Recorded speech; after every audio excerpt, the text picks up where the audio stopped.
What's up everyone, I'm CallumOnToast, and in today's video I'm going to be shoutcasting some battles in the Open Great League submitted to the channel by two-time Battle of Spice champion Junaszek, who says they were inspired by a recent question of the day to do with the strongest ABB style teams with two Pokemon from the same evolution line. Now they've actually submitted multiple ABB style teams, and we're going to be shoutcasting some battles with Monferno and Infernape. We've also got Alolan Graveler and Golem, and we've also got Shadow, Ivysaur and Venusaur. So some very exciting teams. I can't wait to do the shoutcast, but before that, let's get into the question of the day. What's the one thing you enjoy most about playing in the Go Battle League? Let me know in the comment section below, and with that being said, let's get into the battles now. Alright, so we're actually going to start with the double rock and electric team here with the Alolan Graveler and the Alolan Golem. We actually lead into a Pelipper, very good matchup for our electric types in the back, but we're choosing to stay in with the Altaria. It's worth mentioning that this is also a good matchup for the Altaria as well, but since we have two electric types in the back, I'm kind of not sure why we're not swapping into one of them. We land a Sky Attack, now we do swap in, get that final Volt Switch to be able to fully farm them down there, and we're going to go for a CMP tie here with the Thunderbolt. And actually, you don't typically see Thunderbolt run on the Alolan Graveler, usually it is Rock Blast and the Stone Edge, but we are running the Thunderbolt here. And we're going to go for another CMP tie. This time the Hypno does sort of recognize what's going on here, and they choose not to throw and instead fully Confusion farm us down. And that's a pretty good play by the opponent there. We're going to come in with the Altaria here, and we're just going to assume that they're not running the Ice Punch or Shadow Ball. We actually swap here and catch the Thunder Punch, which is a really nice play, although we still have two shields remaining, but luckily for us, they have a Mandibuzz in the back. I think we recognize there that they didn't have a very strong response to the Alolan Graveler, so we're expecting not a really strong response to the Golem either, and Mandibuzz, definitely not a good response here. We're able to Volt Switch, farm them down here, go straight for the Wild Charge, and from this range, Wild Charge takes out the Hypno, and we're able to take that game there. So very nice play there by Junaszek. Into the next game here, we lead into a Drifloon. We're obviously going to safe swap into the Alolan Graveler here. The opponent's staying in, so once again, maybe they don't have a strong answer to the Alolan Graveler here. They go for an Icy Wind, they do debuff our attack. They're actually going to come in with a Poison Jab Toxicroak. That's not something you see every day, and that is actually very interesting here. They're going to go for a Mud Bomb. We're actually going to shield this up. Mud Bomb obviously would have taken us out. Nearly one-shots us from full health actually. We go for the Thunderbolt, and the opponent lets it go through, and we're actually able to regain switch advantage, which is really nice here. And we're also able to get to our Rock Blast here up against this Drifloon, and we do get a shield here. So we have all shields down on the opponent's end. We still have a shield of our own. We're going to come in with the Golem here, and I think we might just play it safe and go for a shield here, and we do. And can we get the farm down before they get to a move? Yes, we can. They've got a Togekiss in the back, and even though they've debuffed our attack, Wild Charge one-shots the Togekiss, and we're able to take that game. So a very nice game there as well. Into the next game, we lead into an Umbreon. So this is a reasonably neutral match here, but because we have the Dazzling Gleam here, this actually a slightly beneficial matchup for the Altaria. The opponent tries to catch the Moonblast, sorry, not Dazzling Gleam, what am I talking about? And we go for a Sky Attack instead. I'm honestly not sure why we're staying in here. We have a really good, well, two really good responses here. We're actually going to shield up. I think this is a misplay. We should have swapped out already. Instead, it looks like we're going to farm up to the back-to-back Sky Attacks and then swap to catch the next move on the Skarmory, which I do like that play, but I think that's what they should have done with that first Sky Attack coming from the Skarmory. But anyways, we're able to farm down the Skarmory fully. They're going to come back in with the Umbreon. They go for a foul play. We're going to go for the Thunderbolt here. This will do some nice damage to the Umbreon, but we actually get a shield there, and they're not able to get to another charge move before we can throw a second Thunderbolt, and that does some big damage there to the Umbreon. We're going to happily let the Graveler go down, and maybe the opponent is going to run their own ABB style team here, so that might mean that the Alolan Golem is going to look very strong in the back, and they've actually got a Charizard, so this is going to be a very nice matchup for the Golem. We actually get the shields down with that Altaria there, and the opponent recognizes there's nothing they can do, and we're going to be able to win this game here.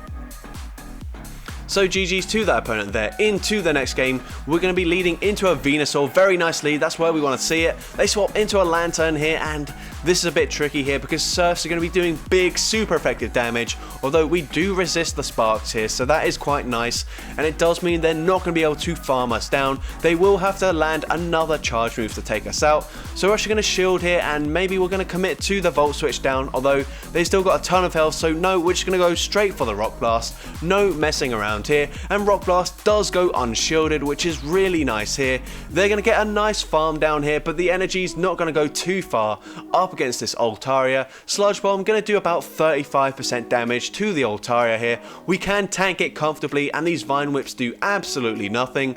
We go for a Sky Attack, we get a shield from the Venusaur here, and the opponent's going to go for another charge move. We're going to choose to let this move go through as well. Sludge Bomb takes us very low, but like I said, Vine Whip doing absolutely no damage. They won't be able to farm us down. We take out the Venusaur, and once again, they've got a Charizard in the back. This is just perfect here. We're going to let this charge move go through. Dragon Claw, not enough to take us out. We're going to farm to the back-to-back Rock Blast here, and this is going to be game over for the Charizard. They might shield the first one, but we've got the second Rock Blast loaded. We lose the CMP tie. We're going to shield the Dragon Claw, and this Rock Blast obviously going to take out the Charizard, so there's no surprises here. Rock Blast taking out the Charizard, and we take that game. So a very nice game there. Once again, very fortunate with the sort of team comps. And once again, this is where we want to see Swampert on this team in the lead. The opponent swaps into Skarmory. This time, we don't do any sort of intricate gameplay here. We're just going to swap straight away into the Alolan Graveler here. And they're going to go for a Brave Bird there. That doesn't do an awful lot of damage. It is double resisted. We're able to fully farm them down. We're actually going to go for a Rock Blast here. Not sure I agree with this. And it goes unshielded, and we actually go for an extra Volt Switch and then try and go for a Rock Blast again. I think we should have just gone for the Thunderbolt there, but it doesn't really matter. Things are still looking quite good for us here. We're going to go for a Sky Attack. Sky Attack gets a shield from the Swampert here, and the opponent swaps into their own Altaria. We're going to swap into our Alolan Golem, go straight for a Rock Blast here, and Rock Blast gets a shield from the Altaria. All shields are down, and the opponent recognizes that it's going to be pretty tough to take on the Alolan Golem. 2 shields down, so they concede the match. And we actually go 5-0 in that first set, which is pretty insane for this double Rock and Electric team, although we did get quite fortunate with the team compositions. But into the next team here, we're leading with a Lantern. We've got the Monferno and Infernape in the back. We're going to go straight for the Thunderbolt here, not baiting. We get a shield from the Walrein. The opponent has built up to enough energy for the Earthquake. They bait us with an Icicle Spear. It looked like we were going to no shield there, but we decided last second to shield it, and unfortunately they did bait us. They now go for the Earthquake here. Very good shield call there. We're going to go for the Thunderbolt. We get the final shield from the opponent as well, so all shields are down on both ends. They're going to swap into a Galarian Stunfisk. We swap into the Monferno, and we're not even able to get to a charge move here before this Stunfisk goes for the Earthquake, and it one-shots the Monferno there. So that was a pretty brief appearance here for our spicy Pokemon. Can the Infernape do any better? Yes, they will be able to, because they're actually going to go for a Rock Slide here. Didn't even commit to the Earthquake here, so that means we're able to overfarm a ton here, go for the Blast Burn just before they get to another Rock Slide. They come in with a Azumarill. That is not ideal for the Infernape, but fortunately for us, we have one of the best responses to Azumarill in Lantern, and actually the Lantern is going to be core breaking their team here, so Hydro Pump, unfortunately this Azumarill not even running the Play Rough there, it looks like. We go for a Surf from this range, hopefully that is enough to take out the Azu, and it is, and we've got a Thunderbolt loaded. This will be taking out the Walrein there, and we're able to take that game, so bit of a hard carry by the Lantern there, but hopefully the Infernape and Monferno do a little bit more work in the next few battles here. We lead into a Medicham, and this is a reasonably neutral matchup here. Better to see it here than in the back, because obviously 2 fighting types going to be weak to that psychic damage. And the opponent actually went for a Power Punch initially, and probably just going to spam out these Power Punches here, and they did shield the charge move from us first time round. We're going to go for a Thunderbolt, and hopefully they do let this go through, but they double shield the Medicham, which is actually a bit annoying here, because they're going to be able to get to another Power Punch here and just continue continue to ramp up their damage here, and they get to another Power Punch. We are just going to let this one go through. Power Punch honestly does huge damage there. We are finally able to get to a Blast Burn. Blast Burn finally taking out that Medicham. They've got Azu once again, and unfortunately our Lantern looks like it's just a little bit too low here. We are going to have to shield this, and hopefully the Azumarill doesn't swap out of this matchup, and they're actually choosing to stay in, which is really handy here. We're actually over farming massively. I really like this play. We go for the Thunderbolt, we have to swap out here, and unfortunately this is just not looking good for us. Hopefully they don't have Hydro Pump, and they don't, and they actually go for an Ice Beam. That's a mistake. They're going to come in with a Cresselia, and yeah, I just can't see a way that we win this unless they go for a Grass Knot, but even then I don't think we're going to be able to survive it from this range. The opponent actually does go for a Grass Knot, but yeah, we're not able to tank it from this range, and Surf isn't going to be enough damage to take out the Cresselia, and we do lose that game, so that's unfortunate. But into the next game here, we lead into a Drifblim. We're going to stay in, very good lead for us here. We're actually going to get to a Thunderbolt one turn before they get to a Shadow Ball, and Thunderbolt one-shots the Drifblim. They come in with a Azumarill, and then they just concede the match there, so once again, not really seeing the Infernape and Monferno do an awful lot, but hopefully this match is different. Opponent's going to say swap into a Vigoroth here. We've got two fighting types, but they're both going to end up losing to Vigoroth, especially when we no shield the first move here.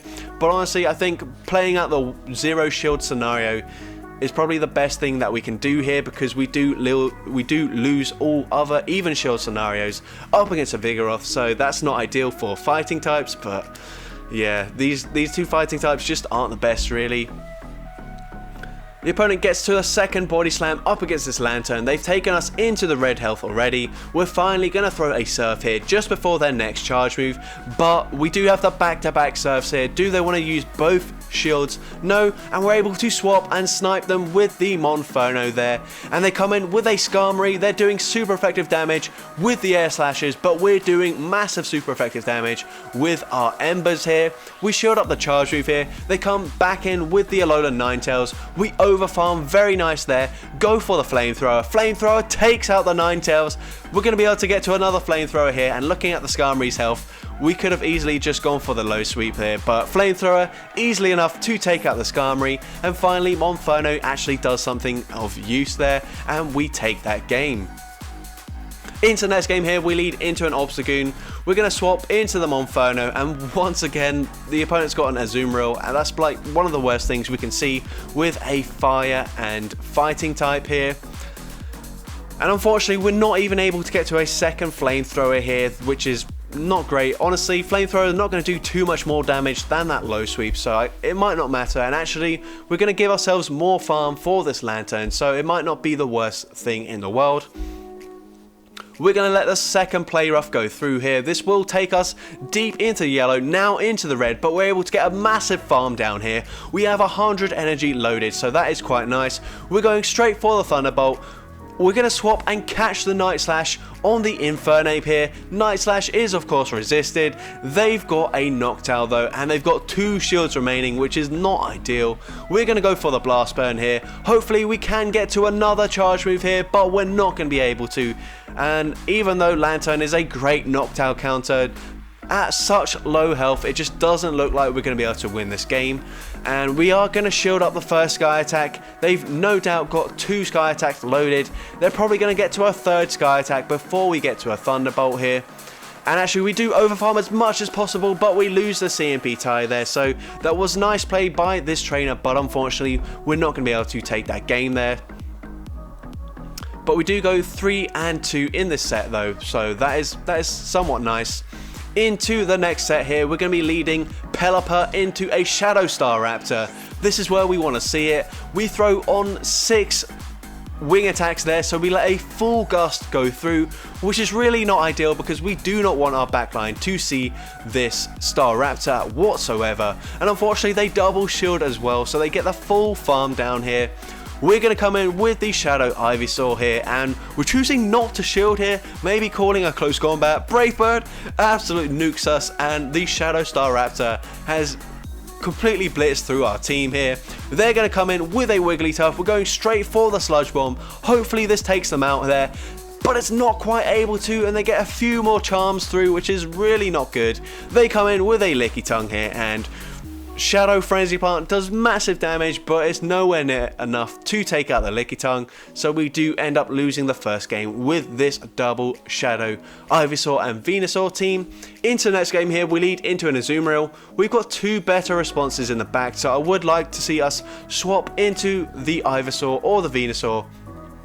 But instead we shield up the Ice Beam here, and now we're going to go for the Hurricane. This will do some nice damage to the Azumarill, and now we do swap out and the opponent swaps into a Mandibuzz, so it's always good to bait out a flying type when you're running an ABB style team here, because if you don't bait it out, then you're going to have a lot of problems running into it in the back once your lead Pokemon has gone down. But here we're able to get to another Sludge Bomb. This will be doing big damage to the Mandibuzz, sorry, and it should put them into range where we can farm them down here. We might even come in with the Venusaur. I think we should be able to farm them down with the Vine Whips, but we play it safe. We come in with the Pelipper, get the farm down here. They actually come in with Registeel, and this is actually quite good because we can do some nice neutral chip damage here with the Weather Ball spam here. We'll be able to get to a third one before Registeel gets to a charge move, and I think at this point we want to swap into the Venusaur, because if the Registeel is running its usual moveset, then Venusaur will resist everything, and that's exactly what this trainer does, so very nice play here. They go for the Zap Cannon, unfortunately get a attack debuff, but it doesn't matter. We're going to go straight for the Frenzy Plant. I also like that play, just guarantee we get the charge moves off, and the Registeel is forced to throw another move here.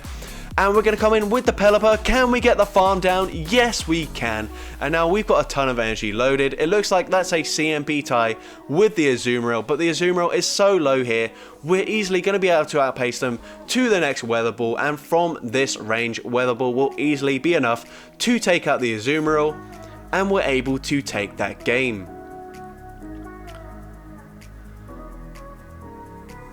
So going into the next game here, we lead Pelipper into Medicham. Very good lead for us here. The opponent's going to safe swap into a Noctowl, and we have to stay in here, so it's really good that they did end up safe swapping there. We're going to go for a Weather Ball. I think we probably should have farmed to the Hurricane and then baited with that Weather Ball. Here, it looks like that's what we're going to do this time round. We do farm all the way up to the Hurricane. We just go for the Weather Ball, but that is fine. They let it go through, but we're able to get to another one before Noctowl throws a charge move, and it looks like they're actually going to shield here and then fully commit to the farm down, which is not ideal whatsoever.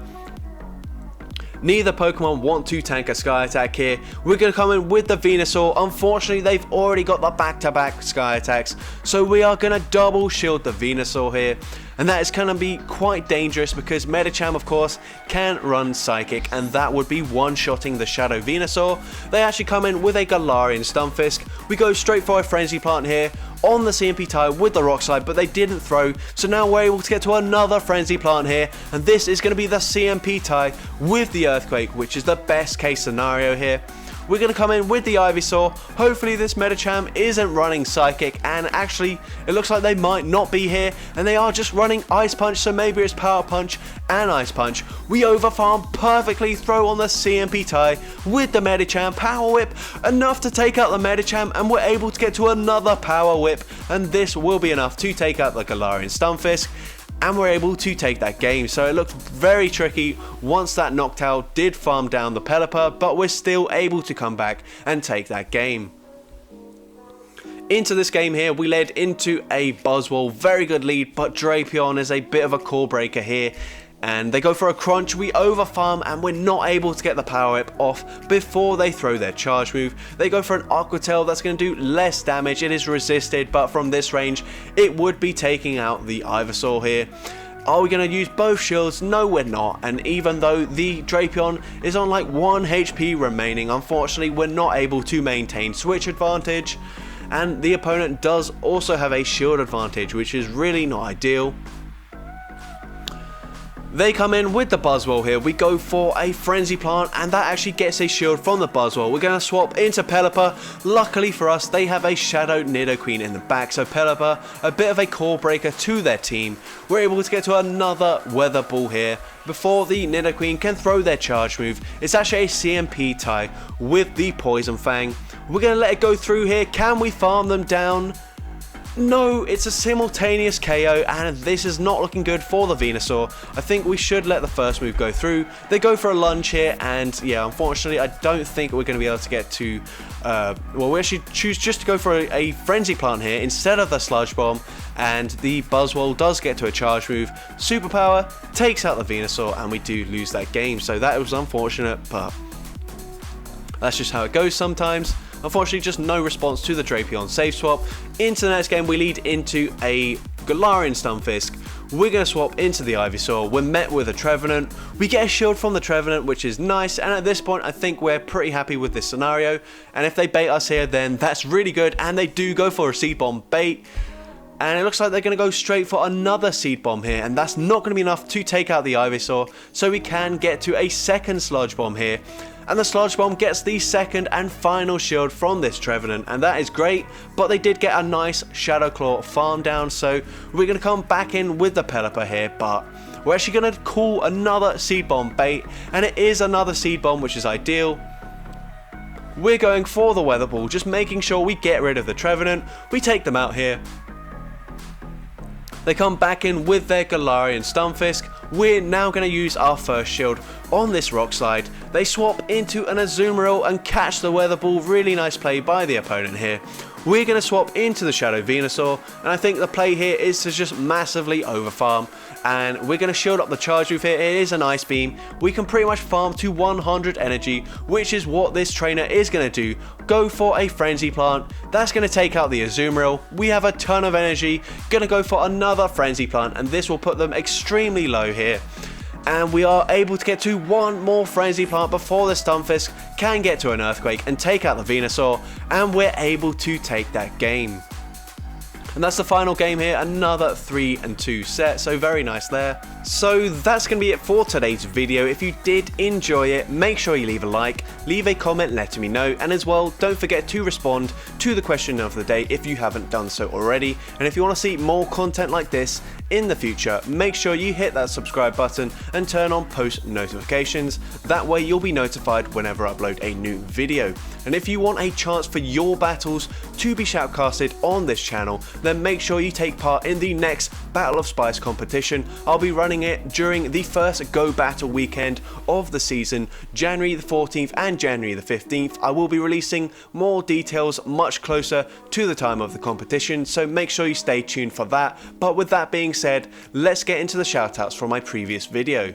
So firstly, we got Eden Nar, who says, who else than Shadow, Gengar, Haunter, and even Ghastly. So the entire Ghastly line there, and I think that these would be really awesome Pokemon to have in their Shadow form. Firstly, their spooky designs combined with the Shadow Aura and red eyes would just look amazing, but also they're already really popular Glass Cannon Pokemon as it is, and with that 20% damage boost, that would be insane. They've also got great resistances, being able to resist some of the heavier hitting fast moves like Razor Leaf, Charm, and even triple resisting counter makes these Glass Cannon Pokemon actually be able to tank some of those harder hitting moves. Although with that Shadow bonus, I'm not too sure how comfortable it will be to take Charms or Razor Leafs, but still that triple resistance to counter really comes in clutch with these Pokemon, and I'm really excited to see these Pokemon in their Shadow forms in the future. Next we got Osufan69, who says Shadow Excadrill would be lethal, and Excadrill,